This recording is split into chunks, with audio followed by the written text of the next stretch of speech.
নমস্কার, আমি নরেন্দ্র মোদি বলতেছিলাম, ওরফে গোবর মোদি। আপনি কে বলছেন? খুব টেনশনে আছি রে ভাই। কোন সময় আপনি কখন ফোন করলেন? হ্যাঁ, এদিকে ককরোচ পার্টি আমার পেছন ছাড়ছে না, গদি নগদ আমার চলে যায়। হ্যালো, থালাপাতি বিজয় বলতেছিলাম। তোর কাম ডাউন শুরু হয়ে গেছে রে মোদি, তোর কাম ডাউন শুরু হয়ে গেছে। ওই একই ভুল তুইও করছিস না? ওই ছাত্র জনতার গায়ে হাত দিছস না? দেখবি ছাত্র জনতা রাতারাতি তোর সিট খেয়ে ফেলেছে। আমার সিট কেউ খাইতে পারবে না। সব বড় বড় নেতা আমার কন্ট্রোলে আছে, আর আমার মতো লোককে খাওয়া এত সহজ না। বিশেষ করে স্টুডেন্টরা, এরা তো তালে পাবে না, তালে পাবে না।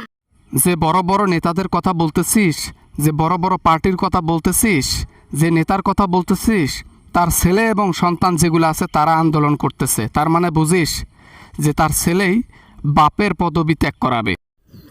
বাবা না, মানে কি কি কি বলো, কি বলো এগুলা থালাপাতি বিজয়? এই তো আমার লুঙ্গি মুঙ্গি সব গরম করে দিলা, ধুতির বাঁধন সব খুলে গেছে এক কথা শুনিয়ে। বাবা, ককরোচ পার্টিকে থামানোর বুদ্ধি আমাকে বের করতেই হবে, সেটাও জলদি জলদি। অলরেডি মাঠ গরম হয়ে গিয়েছে। অলরেডি তাদের কিছু লোক সংখ্যা এত আহত হয়েছে, এত নিহত হয়েছে যে এই মাঠ আর ঠান্ডা হওয়ার মতো না, যতক্ষণ না পর্যন্ত বিজেপির প্রত্যেকটা নেতা পদবি ছেড়ে দেশ ছেড়ে পালিয়ে যায়। আমিও তাহলে হাসিনার মতো ভুলটা করে ফেললাম। আবেগের বশে আমি প্রশাসনকে বললাম যে স্টুডেন্টদেরকে পেছনে লাথি দাও, ওরা এমনিতেই রাস্তাঘাট সব ছেড়ে দিয়ে বাসায় গিয়ে ঘুমাবে। কিন্তু না, এ তো দেখি গরম গরম গরম তেলের মধ্যে ডাইরেক্ট এটা একেবারে পেট্রোল ঢালে দেওয়ার মতো হয়ে গেল। তুই জানিস না হয়তোবা যে স্টুডেন্টরা কত ভালো হতে পারে, কত খারাপ হতে পারে। তাদের অধিকারের জন্য তারা ন্যায্য অধিকারের জন্য তারা আন্দোলন করেছে। এখানে তোদের ঘরে গিয়ে কি তোদের মা বোনের গায়ে হাত দিয়েছে? হ্যাঁ, দেখো থালাপাতি বিজয়, বেশি বেশি কথা বলিও না। তুমি অন্য রাজ্যের মুখ্যমন্ত্রী, তুমি কেন এ বিষয়ে কথা বলতেছো? দিল্লির কাহিনী নিয়ে, দিল্লির কোনো প্রোটেস্ট নিয়ে, আন্দোলন নিয়ে তোমার কথা বলার কোনো অধিকার নাই। তাই চুপ করে ফোনটা রেখে দাও। আরে বেটা রাখ তো দিল্লি ফিল্লি। আমি হচ্ছে একজন ইন্ডিয়ান জনগণ। আমি ইন্ডিয়ার জন্য কথা বলবো, ইন্ডিয়ানের ছেলেদের জন্য কথা বলবো। এখানে রাষ্ট্র কোথা থেকে আসলো, রাজ্য কোথা থেকে আসলো? বেটা কাটা গায়ে নুনের সিটা দিছিস না, বুঝবি ঠেলা। যতগুলো ছাত্র নামবে সব কটাকে জেলে ঢুকাবো, দেখি কে আন্দোলন করে। আন্দোলন করার কোনো সুযোগ দেব না। আমাকে কি মনে করছে তারা? হ্যাঁ, আমি যত ভালো তত খারাপ? হ্যাঁ, আমার উপর মাতদাঙ্গি করবে আর আমি মেনে নেব? মাঠ এখন গরম হয়ে গেছে, এখন মানুষের ঘনত্ব আরও বাড়তেছে। স্টুডেন্টরা সব ঝাঁপিয়ে পড়েছে।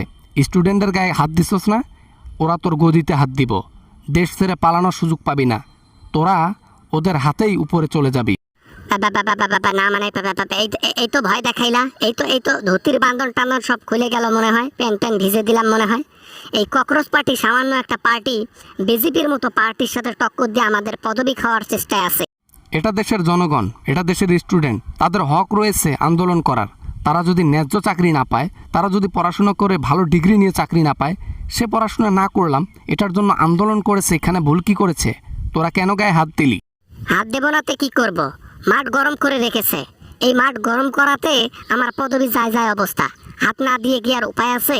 তাই প্রশাসনকে খোলা অর্ডার দিয়েছি, গুলি অমুক তমুক যা আছে সব দিয়ে লাগিয়ে যাও। টের পাবি, এখন সময় যাবে আর তোর আতঙ্ক সৃষ্টি হবে। গদি ছেড়ে তুই পালাতে বাধ্য হবি। দেখ স্টুডেন্টদের পাওয়ারটা কী রকম হয় সেটা দেখ। আর তোর পাশেই তো হাসিনা আছে, ওর থেকে ইন্সপায়ার্ড হওয়া, শোন ওর কাছ থেকে। এই থালাপাতি বিজয়, ফোনটা রেখে দিলাম। আমার লুঙ্গি মুঙ্গি সব ছিঁড়ে গেছে কথা শুনে।